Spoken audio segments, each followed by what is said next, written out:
issues. Give us 15 seconds. I think we're good now. You're good? Cool. Okay, well, good afternoon. Just a quick heads up, I'm a little slightly earlier flight back, so I've got the longest press conference today, but I do want to briefly talk about the budget. So the aim of Budget 2013 has been to continue building the competitiveness of our economy, help families, and at the same time maintain our fiscal discipline and ensure that government debt is under control. Our fifth budget is about building on the momentum of the previous four budgets across a wide range of government programs, and after two zero budgets we were able to devote $900 million to new operating spending initiatives. The budget continues to support our four main priorities this term, which are to responsibly manage our finances, to build a more productive and competitive economy, to deliver better public services and support the rebuilding of Christchurch. In the budget we saw announcements on housing, on both the social housing and affordable fronts, some measures to support vulnerable families, more on assisting growth and jobs, for example through our internationally focused growth package and extra R&D assistance, and more spending in health, education and supporting more people off welfare and into jobs, as well as the Christchurch rebuild. We've been able to do this against the backdrop of a continued fiscal discipline. Our responsible management of the government books has allowed us to help vulnerable families. It's not really meant to be today, is it? We could all just go and have a drink. Pretty quiet news day, but anyway. Okay, when we came into office we were facing a deep hole with the global financial crisis. We inherited a set of government books that had debt soaring to more than 60% of GDP by 2020 and no prospect of government budget surpluses again. On top of that, we're facing the worst global financial crisis since the Great Depression and then the last two most costly natural disaster in New Zealand's history. So by any measure, it's been a remarkable turnaround to get from where we were then to where we are now, and all in all, we believe our fifth budget has been well received and continues to be seen in the same vein as our previous budgets. Just in terms of meat shipments to China, following on from the comments made by Primary Industries Minister Nathan Guy in the last hour or so, I don't have much further to add, but I am advised my office has just received an update in the last 15 minutes from our ambassador to China, where he received an update from the Chinese government paying a visit to them. The ambassador confirms it is a technical issue that's holding up the shipments. The Chinese were waiting for some updated information from MPI, which I understand has now been provided. The Chinese are working through the information quickly and constructively, and we're hopeful the issue will be resolved this week. Just in terms of activities, it's a rest this week, so I'll be in the Wairarapa Electric tomorrow, Auckland and the Kaikoura Electric on Wednesday, Christchurch on Thursday, and then Auckland again on Friday. And this weekend we have the National Party Regional Conference, the last of them, and I'll be speaking on Sunday. And that's really about it. This meeting job, it's effectively a paperwork issue. You're confident the revisions did enough in advance to preempt this problem? I don't think we have all of the information at this stage about exactly why there's been a bit of a breakdown.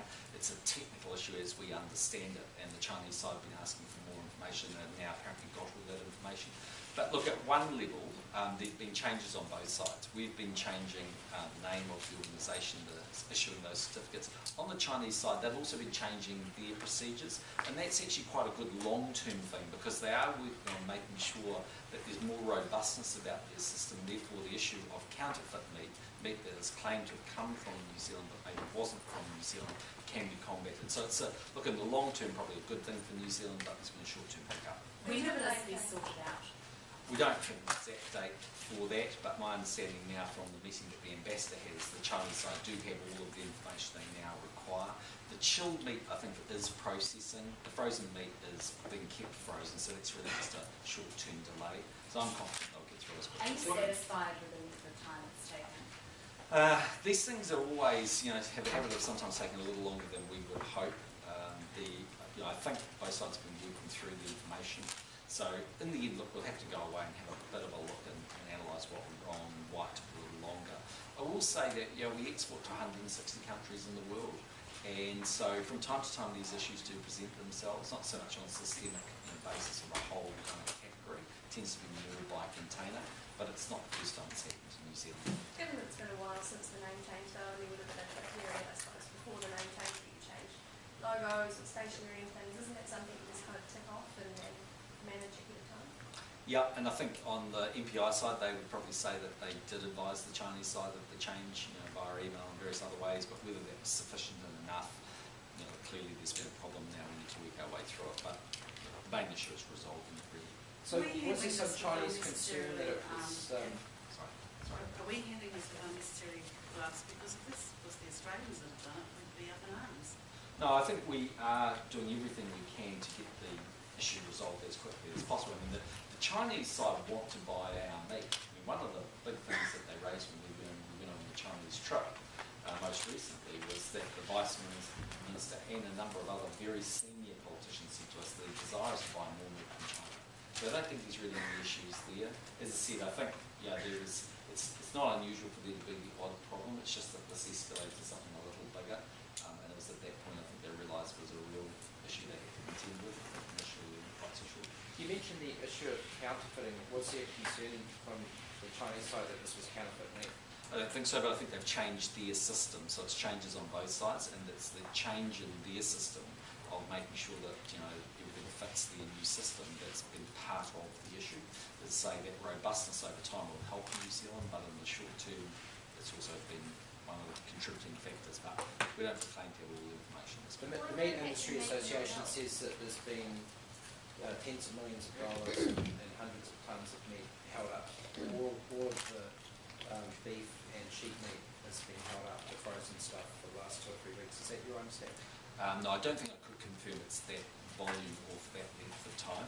It certainly is all meat exports, although I'm not convinced it's for that period of time.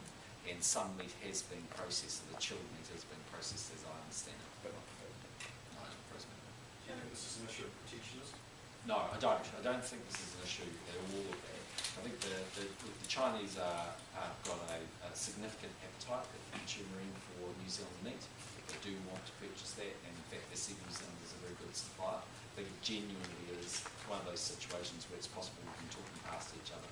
Does it concern you that as of 45 minutes ago, MPI didn't even know what was wrong with the documentation, that apparently the Chinese officials, for one reason or another, hadn't told them what the problem was? It's quite a devolved system, so at every level we're dealing with different people, so that's sometimes is not unusual that on the ground at the courts they've been told one particular issue.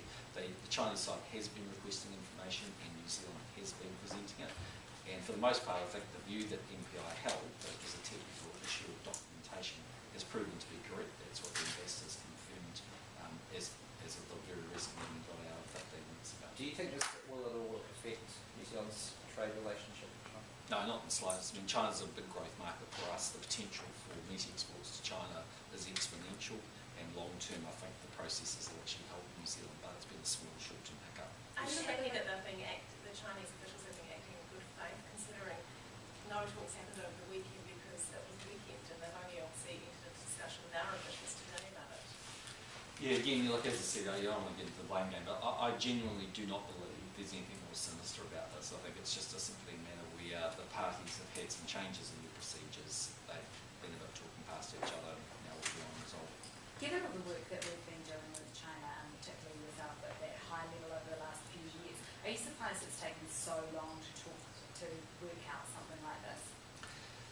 Well, I think when MPI was first advised there was an issue, it was very early last week, Monday, Tuesday, I think the Minister knew, and at that point it wasn't, it was sort of seen as very technical and something that would be resolved quite quickly. I mean, in truth that is getting resolved relatively quickly, and they are processing the more fragile, perishable nature of some of those products, but these things sometimes do take time. As I say, it's not the first time I've heard it. Do you have any indication of how much meat's involved? I don't know. I mean, I take it it's everything that we've sent up in very recent times, so that's obviously a reasonable amount, and it's a reasonable amount on the water because the demand for Chinese meat's been for New Zealand meat sourced by Chinese consumers is quite high. Given that the minister doesn't know that and he didn't know, and we said 40 minutes ago what was actually wrong, are you confident with the way he was handled this? Has he been across it enough? Yes, but I mean, I think even the meat companies themselves can't advise us exactly how much is there. I mean, again, if you did enough time, did enough work, of course you could go back and track all that, but I don't think that's been a big focus of attention.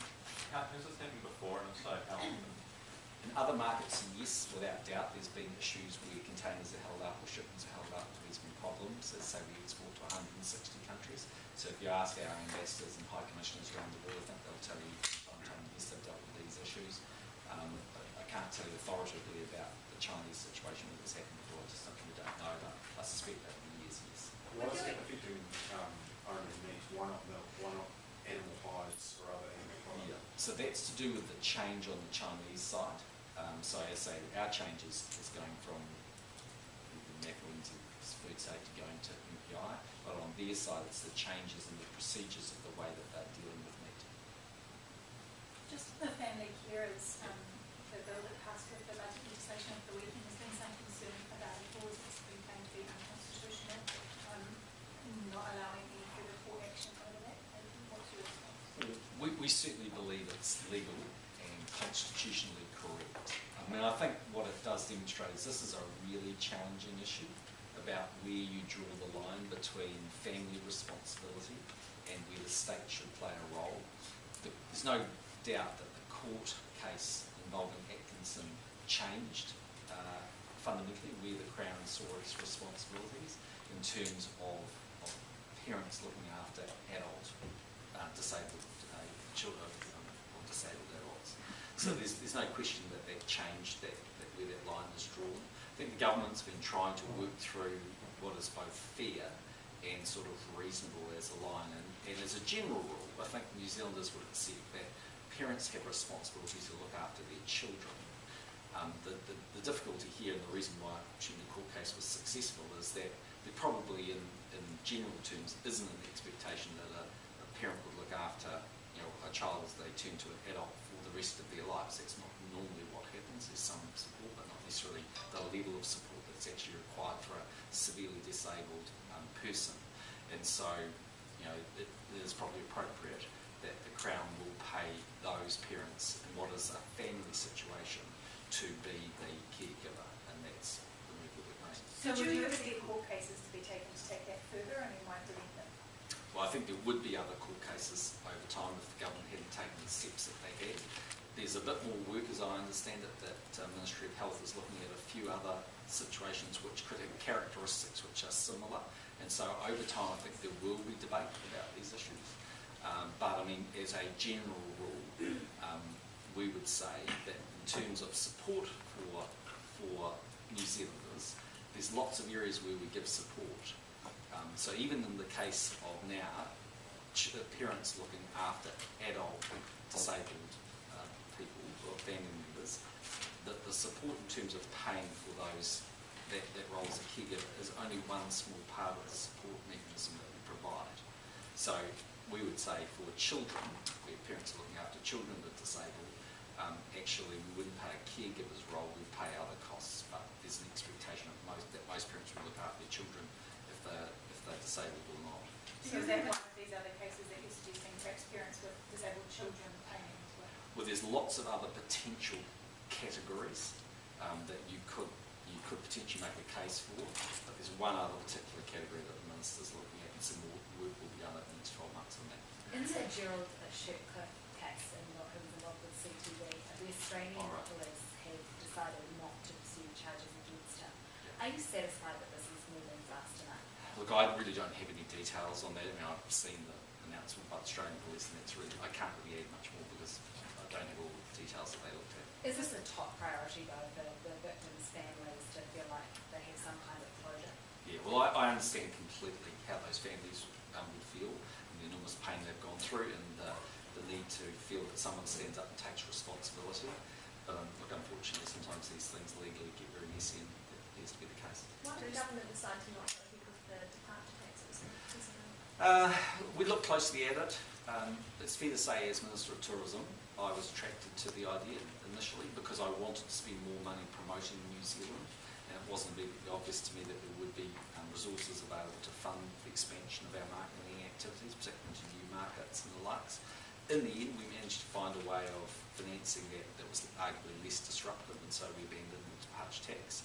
But initially, at least, I thought it was worth doing some new work on it. Is that off the table completely now? Because I was talking to Martin Snedden before, and he said the tourism minister is going through their strategic review and it's too early to say whether it would be a live issue after that. Is it a live issue for you still? I don't think it really is. I mean, we could have put it on the table, obviously, if we were going to do it, we would have done it this year. I don't really see it likely to be coming up for a wee while because we're effectively financing over the next 4 years for the expansion. And the 158 million should be enough to do all the things they need to do, at least for the short to medium term. You can never say never in life, but I think that would be better. Did you hear any qualms about pushing through Parliament under urgency the carers legislation because it extinguishes their legal right to take this matter to court again, and that's a very big step. No, I think in terms of the specific area of parents looking after disabled now adults, we actually are fulfilling our legal obligations there. But in terms of other categories, then I think that was the right step to take. Shouldn't have at least gone to the select committee of the public to have a say when you're encroaching on people's legal rights? Well, we believe that that will always be a matter of debate, and we have no doubt that parliamentarians and political parties and others may continue to want to debate that. But from the government's perspective, we think we're drawing the line in the fairest place we can. We're not saying it's perfect, but we think it's in the fairest place we can. Prime Minister. So you passed the law, so the debate's over, isn't it? Yeah, in terms of our government, but that doesn't mean other people can't campaign on changes if they want to. Concerns have been raised about its constitutionality with regards to the regulatory impact statement being blacked out and with Chris Cummins and raising concerns about Section 70 of the Bill of Rights Act. What's your response to Well, that? my understanding is that it's constitutional. Well, on Sky City, Prime Minister, we've had the Court of Metro report there released with when the deal was confirmed. When are we going to see the impact, the social costs, and why has that been held back now? Don't know. You'd have to ask Stephen George that. Is there some reluctance to release that information? I don't have any details. I think it's raised with me. Prime Minister, how do you feel about MPs bringing babies into the House? Oh, look, I think if there are rules that are set by the Speaker in that regard, and it's for the Speaker to determine what is appropriate and what's not, and the rules do allow that. I think Nana Mahuta actually left when the baby was crying. I mean, the only point I would make in relation to that is that the really important point to understand is it's the party whips that determine who gets leave and who doesn't. So there have been times in the National Party history when I've been involved in the National Party in Parliament where we've had MPs that have had very young children, had babies, Catherine Rich being the obvious example, and the whips prioritised leave where it was appropriate. So it was up to the Labour Party to determine who they gave leave to and who not. It's up to David Carter, the Speaker, to determine what the rules are for the President. I don't think babies are actually allowed in the House, but David Carter's been asked to maybe relax those rules. Would you support that? Well, that's a matter for him. I mean, in the end, he makes those decisions. I mean, there's got to be a practicality about the way the House works. So my understanding was he made his Speaker's Lounge available. But as I say, if there's without doubt, a mother who is also an MP has to balance some real challenges from time to time. But I think it's actually the whips from the Labour Party's responsibility to acknowledge those challenges and prioritise the leave for that particular person. Do you think Parliament's sitting hours are not friendly to families? No, I think they've become increasingly friendlier. When you think about it, we sit from a Tuesday to a Thursday. We sit about 32, 33 weeks a year, and we have recess aligned primarily with school holidays. So for the most part, it's a lot friendlier than it used to be when the sitting hours were longer and when the conditions were arguably harder. So it's pretty accessible getting in and out of Wellington now. For the most part, it's never going to be perfect, but I think it's better than it was. You talked a couple of weeks ago at the Lower House conference about attracting more quality women candidates. Isn't incidents like this a little off-putting to women with young families, children who might otherwise think about standing? Well, we hope that they will come and stand for Parliament. I mean, it's practical that there will be both women who during their parliamentary career have children. There's that situation that's taking place at the moment with men from the Greens, and it's happened again when I've been in Parliament with Catherine Rich. So we hope it doesn't put off women that want to become MPs, that they will consider that. There are challenges for them, balancing all that. It's quite a demanding life being an MP. But if someone came to me and said that they were thinking about running Parliament, but in the course of their parliamentary career were likely to have children, I certainly wouldn't discourage them. I'd encourage them to do that. I think it's eminently doable. It's challenging, but it's doable. How long would you leave feet in the freezer before doing that? Any of the ones right away? How long would I leave meat in the freezer?